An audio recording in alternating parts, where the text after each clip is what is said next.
Shalom. Quand tu payes ton transport pour une destination, et quand tu n'es pas encore arrivé à cette destination, on ne descend pas en cours de route. On va jusqu'à arriver à destination. Il y a des personnes qui aiment vite se reposer.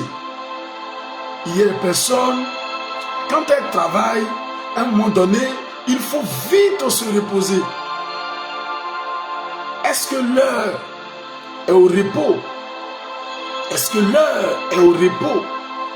Aujourd'hui, nous allons débuter notre semaine par un verset. Et parce que cette semaine, nous parlerons tout au long de cette semaine de quelque chose de très important qui va nous servir à prier le Seigneur Jésus de Nazareth. Écoute, et cette semaine, notre valise de prière va se déposer dans le livre de 1 Chronique, chapitre 20, verset 5. La Bible déclare, il y eut encore une bataille avec les Philistins et Elshana, fils de Jaïr, tua le frère de Goliath. La Bible dit en 1 Chronique, chapitre 20, verset 5, que il eut encore une bataille. Il eut encore une bataille avec les Philistins. Et Elkana, fils de Jaïr, tua le frère de Goliath. Regarde. Et la Bible est claire en disant il eut encore une bataille. Ça veut dire il eut une première bataille. Et cette première bataille était là où David tua Goliath. Mais on aurait dit que quand Goliath est mort, les Philistins allaient reculer. Les Philistins allaient reculer. Parce que leur soldat, leur fameux soldat est mort. Goliath n'était pas le seul géant. Goliath n'était pas le seul géant. Certainement qu'il était celui qui était devant. Il était celui qui se vantait devant. Et qui t'a dit qu'un géant travaille seul? Un géant ne travaille pas seul. Et la Bible déclare qu'après, que Goliath, que le peuple hébreu ait attaqué Goliath et que David ait combattu Goliath, que Goliath soit tombé, il eut encore une bataille. Si cela était nous, on s'était reposé parce qu'on a tué le fameux Goliath, on a terrassé le démon, on a terrassé tel esprit. Mais la Bible dit, il eut encore une bataille. Est-ce que l'heure est au repos?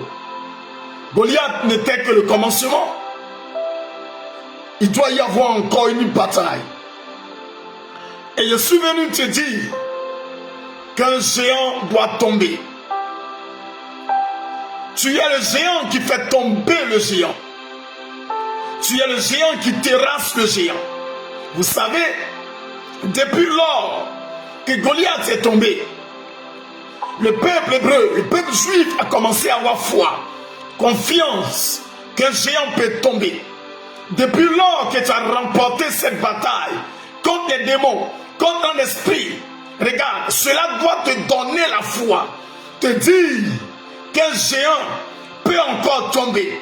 Je suis venu te dire que le Seigneur veut par toi faire tomber un géant. Tu es le géant qui fait tomber le géant. Regarde, certainement que David n'était rien pour que Goliath tombe devant David.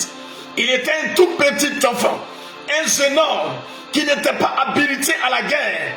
C'est pas par ta force que le géant tombera.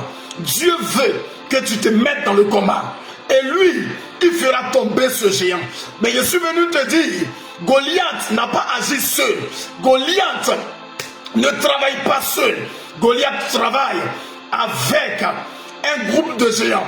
Et lorsque Goliath est mort, les géants qui travaillent avec Goliath vont commencer à sortir. Et Israël va commencer à faire guerre avec ces peuples-là. Et des personnes spéciales vont commencer à être localisées pour tuer les amis de Goliath, pour tuer ceux qui ont travaillé avec Goliath. Je dis, Goliath n'a pas travaillé seul. Goliath n'a pas travaillé seul. Ces sorciers-là ne travaillent pas seuls. C'est vrai que c'est elle que tu connais, mais elle ne travaille pas seule. Ce sorcier-là ne travaille pas seul. Ce méchant-là ne travaille pas seul. Tu connais Goliath, mais tu ne connais pas les amis qui travaillent avec Goliath. Et la Bible déclare, il eut encore bataille. Il doit y avoir encore bataille. Il doit y encore avoir bataille. Parce que les géants est dans l'ombre. Et Dieu veut te susciter comme le géant qui fait tomber le géant. Quand Goliath est mort, est-ce que la paix est arrivée en tant que telle? Quand Goliath est mort, la mort de Goliath n'a pas fait forcément arriver la paix. Mais la mort de Goliath a suscité la foi sur le peuple hébreu. Goliath n'est pas le seul géant. Je suis venu t'annoncer que si Goliath est mort, il doit y avoir une autre bataille. Et cette autre bataille, c'est la bataille où Dieu se lève pour les terrasser tous. En cette semaine, nous allons prier contre les géants. En cette semaine, c'est la semaine où les géants doivent tomber. Et pour qu'un géant tombe, il faille que Dieu se choisisse un homme qui ne ressemble à rien, qui l'établira quelque part pour faire tomber le géant. Comme David a été choisi pour ouvrir la bataille contre les géants, des hommes de rien ont été choisis pour terminer cette bataille. C'est pour cette raison, Elkana, fils de Jaïr, a été choisi pour tuer le frère de Goliath. Il y a un frère de Goliath, hein? L'un n'est pas au sommeil. Il y a un frère de Goliath. Le combat dans lequel tu es là, il y a un frère de Goliath. Là où tes yeux sont, pour toi c'est fini, c'est terrassé. Non, il y a un frère de Goliath. Car Goliath s'est fait des frères. Goliath s'est fait des amis. Goliath s'est fait des amis de combat. Et eux, ils sont venus des géants. Et ces géants doivent tomber. Qui t'a dit que l'heure est au repos? L'heure n'est pas au repos. Qui t'a dit que l'heure est au sommeil? L'heure n'est pas au sommeil. Tu dois te lever. Tu dois te lever pour cette bataille. Goliath doit tomber. Et à la suite, les amis de Goliath doivent tomber. Aujourd'hui, nous débutons cette semaine parce que le géant doit tomber. Je suis venu énoncer, je suis venu préparer ce chemin. Tu es le géant qui fera tomber le géant. Dieu veut localiser une femme, veut localiser un homme qu'il fera de lui un géant pour faire tomber un géant. Et aujourd'hui, tu vas prier avec moi. Tu vas dire à Dieu, Éternel, je suis conscient de ce combat spirituel. Éternel, je suis conscient de ce combat spirituel.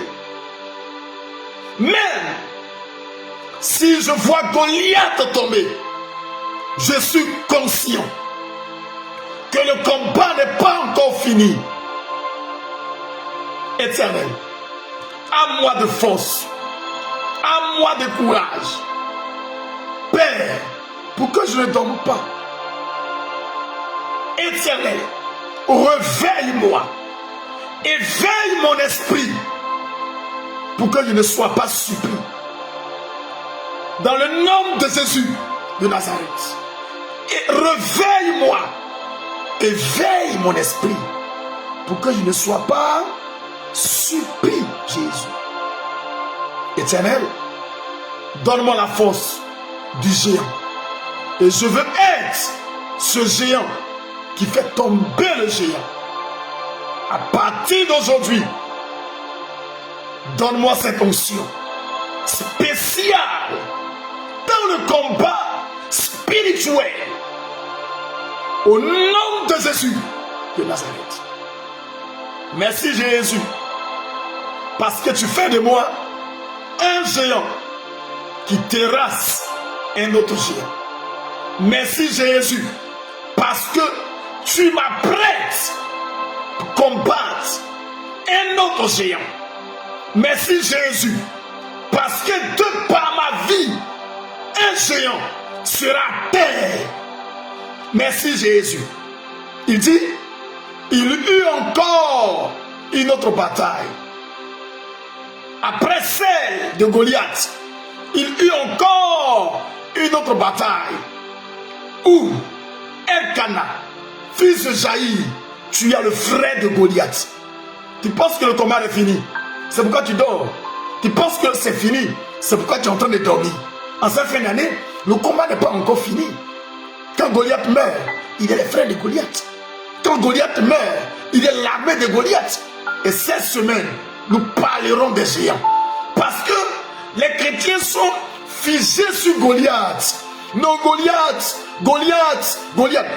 n'est pas le seul géant. Il y a d'autres géants. Il était seulement une image de géant. Il était certainement celui qui a vendu sa poitrine. Mais il y a d'autres géants qui sont derrière. Et nous parlerons de ces géants. C'est pour cette raison, Dieu passera par toi afin que ta liberté arrive. Et Dieu veut te susciter pour arrêter ces géants. Sois béni en cette semaine.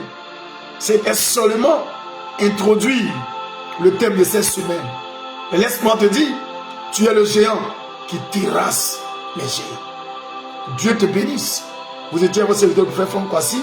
Nous sommes à demain encore pour continuer ce que nous avons commencé aujourd'hui. Même si Goliath meurt, l'armée de Goliath est toujours vivante. Ne baisse pas les bras, ne te repose pas quand on ne doit pas se reposer. Arrive à destination, on les descend. Shalom, et nous sommes à demain.